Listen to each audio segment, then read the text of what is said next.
up, North America? It's Chaos again with another episode of Progression.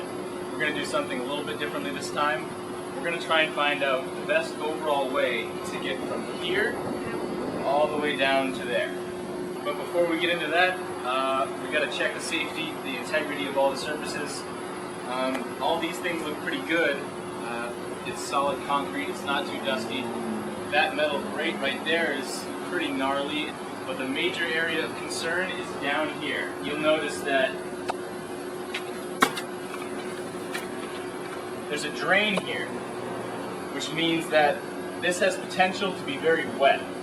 So that, coupled with the fact that there's a lot of trash, sometimes glass, a wet rug, rocks that you can slip on, I'm going to say overall this should be avoided. So we're going to find methods to come down through this way, assuming that this is safe, but we're also going to find methods to come down using this wall here on the other side, because ultimately I think this area should be avoided. And then finally there's a bunch of trash down there. I'm going to go clear that out now.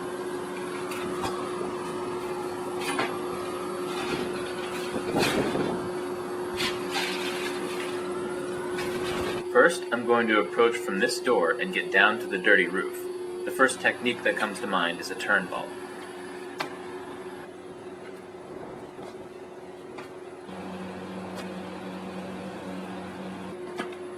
Because this obstacle is wide and a little slippery, hand placement and control are very important, so make sure to practice before committing to the vault.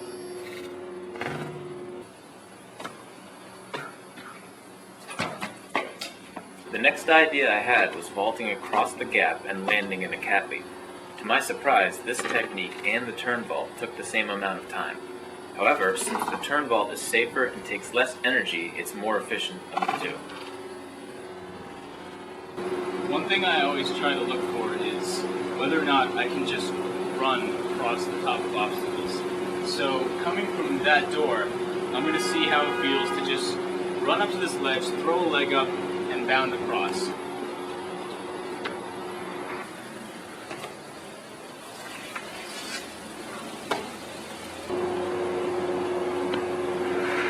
Now that I've bounded across from this ledge to that one, it felt okay, but one thing that I noticed is that it took a lot of energy, since this ledge is so high, to run and throw my leg up in order to jump off of it. So I'm thinking there's probably a more energy efficient way to get up here and across. I found that planting my hands first made passing the obstacle more efficient in several ways. It eliminates the massive upward push with the legs by dispersing the effort over all four limbs. Also, it allows the body to lean forward throughout the technique, making forward motion easier. Okay, now that I figured out the best way to come at it straight on, I'm going to try and approach from that direction over there. I've got a feeling though that the turn vault is going to remain the same most efficient technique in getting from this first ledge down to the bottom, but I'm not quite sure what the best way will be to get from here, this first ledge, across to the second one. So let's try that out.